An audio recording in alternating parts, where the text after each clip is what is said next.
porque no es objetivo, de todo el sistema de justicia. Por eso, esta propuesta del presidente en principio es complementaria a las que presentaremos a Claudia Sheinbaum para que en caso de que las haga suya, se presenten como parte del plan de gobierno de la próxima administración. Es decir, si ganara Claudia Sheinbaum, hablaríamos de esa otra reforma más estructural.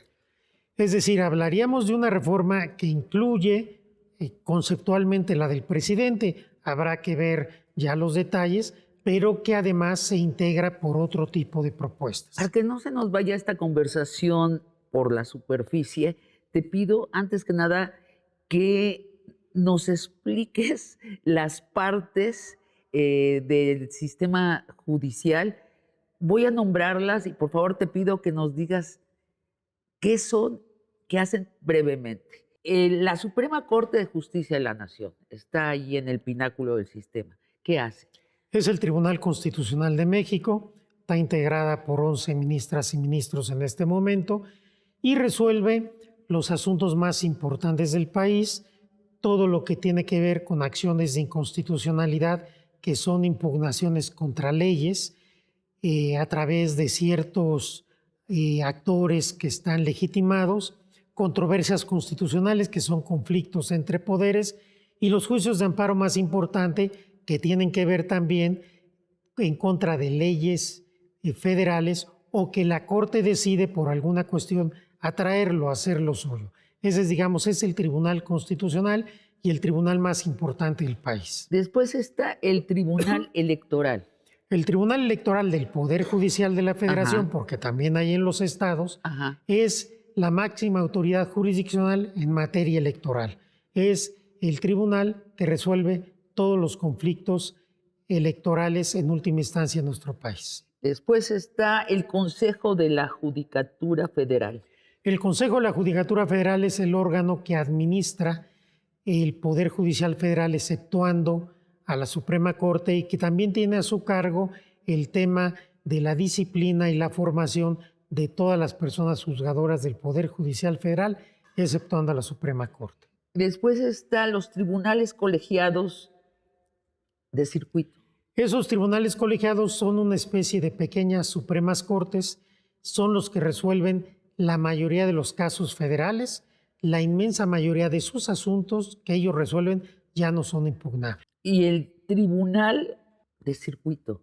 Los tribunales que ya no son tribunales unitarios, sino tribunales colegiados de apelación, resuelven recursos de apelación, pero en casos muy importantes, por ejemplo, casos penales de delitos muy graves, pueden resolverse en definitiva en una apelación en un tribunal de apelación. ¿Y los juzgados de distrito? Los jueces y juezas de distrito son la primera instancia en el Poder Judicial Federal, pero son muy importantes porque ellos tienen, entre otras cosas, la suspensión. Pueden en un momento dado suspender un acto, una ley, una política pública del presidente o de cualquier otra autoridad. Es complejísimo. De hecho, bueno, se necesita estudiar abogacía para entender esto. Es una estructura compleja porque, sin duda, todo lo que tiene que ver con el control constitucional y con otras facultades que tiene el Poder Judicial Federal, que no todas son de control de la constitucionalidad, sí es un tema muy complejo, muy extenso. Es un poder que resuelve que le llegan alrededor de 1.500.000 asuntos al año. Entonces sí es una estructura bastante complicada. ¿Y dónde es que se vende la justicia? ¿En todas esas partes o está concentrada la corrupción en cierta parte? Hablando del Poder Judicial Federal, yo te puedo decir, lo he sostenido muchas veces, que sí hay un problema de corrupción, pero que no es mayoritario ni generalizado. La mayoría de los jueces y juezas federales son honorables, son honestos, pero sí hay corrupción, y esa corrupción mancha toda la institución y obviamente daña a la ciudadanía. La mayoría de los temas de corrupción se dan en las fiscalías, sobre todo locales, y en la justicia local. La justicia local, los poderes judiciales de los estados resuelven el 80% de los asuntos del país. Es ahí donde la ciudadanía, donde la gente, donde el pueblo recibe el primer impacto de la justicia. Y ahí es donde hay más comercio. Ahí es donde hay, digamos, una justicia más diferenciada porque hay sistemas en los estados que no son homogéneos. Tenemos estados que tienen poderes judiciales más fuertes que otros, más preparados que otros. Una de las cosas que tratamos de buscar con estos diálogos de la transformación es un modelo nacional de impartición de justicia para homologar los requisitos, la formación, la disciplina de todos los poderes judiciales del país, porque mientras tengamos una justicia dispareja, un poder judicial que frente a los poderes locales, un poder judicial federal que frente a los poderes locales es muy fuerte, pero poderes locales débiles, pues no hay una justicia para la gente. Lo que dices, Arturo, es que sí es minoritario los actos de corrupción, pero ¿qué es lo que tizna a todo el sistema en la percepción de la gente? ¿Te estoy En el entendiendo bien? Poder Judicial Federal. En el Estoy federal. hablando del Poder Judicial Federal. En otros poderes judiciales de los estados, sí hay estados donde la corrupción es mucho más extendida. Por ejemplo, nos enteramos de pronto que Salinas Pliego mandó a la Suprema Corte de Justicia el caso de los impuestos que debe al gobierno federal y que un juez de la Suprema Corte de Justicia se le traspapeló el asunto y todo estaba destinado a que se acabara este sexenio y que el señor Salinas Pliego no pagara sus impuestos. Bueno, es percibido como un acto de corrupción. No voy a decir nombres precisamente porque no quiero que se vuelva un asunto personal, pero tenemos razón los ciudadanos cuando decimos, bueno, obviamente este juez está pagado. No tengo elementos para poderlo afirmar, pero sí digamos que ese tipo de cuestiones generan una percepción que no es la más adecuada. Bueno, es que se le traspapeló. Eh, Vamos a revisar la reforma del Poder Judicial presentada por el presidente López Obrador. Y te voy a pedir que nos expliques las consecuencias de cada cambio. La reforma pretende, leo, una nueva integración de la Suprema Corte de Justicia, cambiar de 11 a 9 los magistrados, no, esto está mal, los ministros, Sí. y que sus periodos duren 12 años y no 15. ¿Qué cambiaría esto? A ver, en 1994 se hizo una reforma integral de la Corte. La Corte tenía 21 ministros numerarios y hasta 5 supernumerarios y se redujo a 11 ministros. 11 ministros y ministras que trabajan en pleno o en salas. Una sala, la segunda sala y el pleno.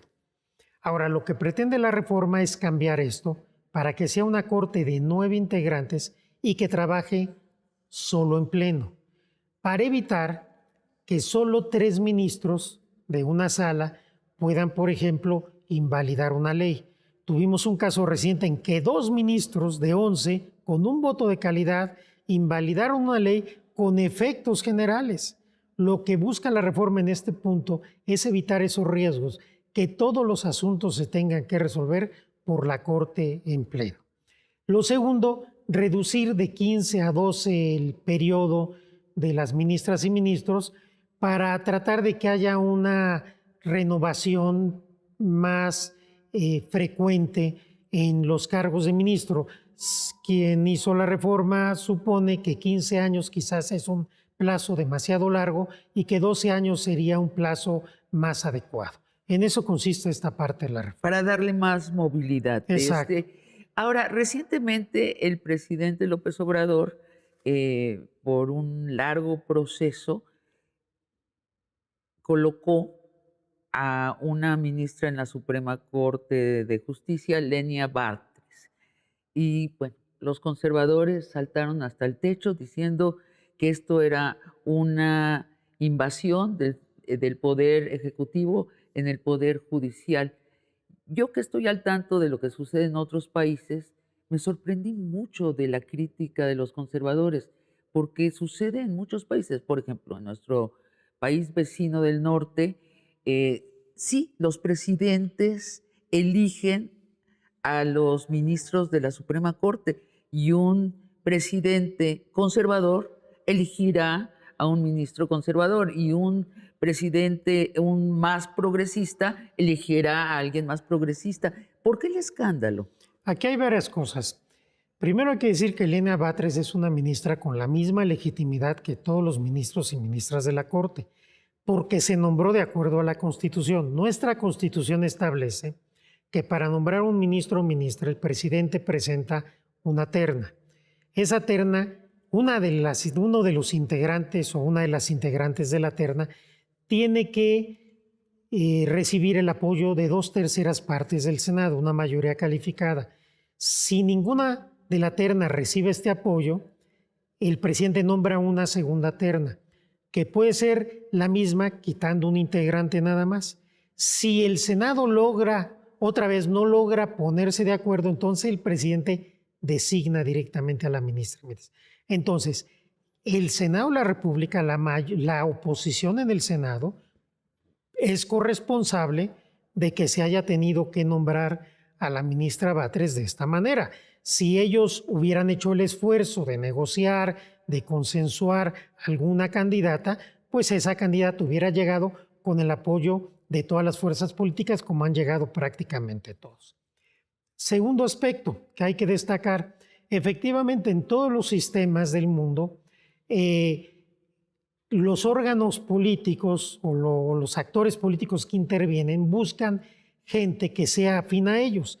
En Estados Unidos, el presidente postula a un candidato o candidata, el Senado la tiene que ratificar y así el rostro, digamos, liberal de la Corte de Estados Unidos de América cambió a un rostro conservador para muchas décadas por delante debido a que el presidente en turno buscó gente afín a su proyecto y a su ideología. Entonces eso no nos debe espantar, eso es en todos los países del mundo. Y no hay ningún sistema que haya demostrado de nombramiento, que haya demostrado que es infalible.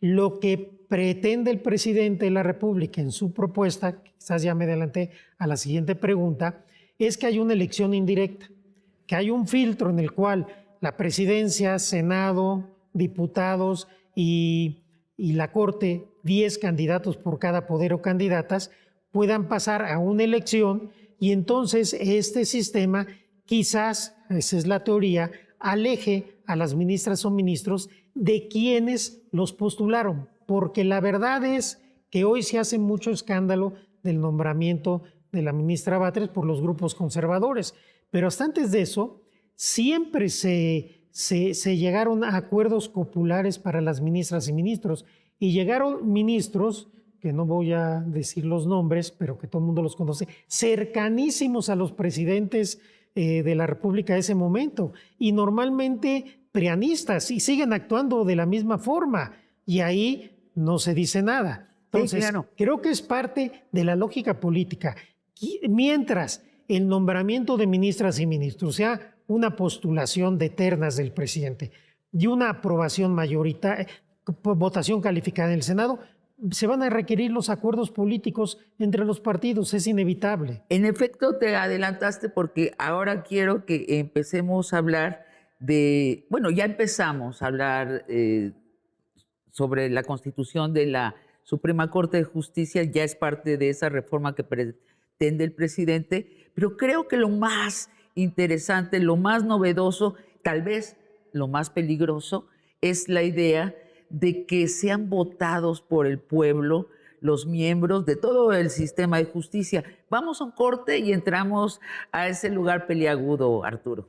Claro que sí. Vamos a un corte. Ya en 94 se renovó completamente la Corte, como decíamos hace rato. Entonces no es algo nuevo. Y hay gente que no quieren que se reformen las instituciones porque se les afectan sus privilegios y entonces tratan de mentir y decir se va a afectar la autonomía, se va a afectar la independencia, se va a afectar la democracia, las instituciones no se tocan. No, las instituciones sí se tocan.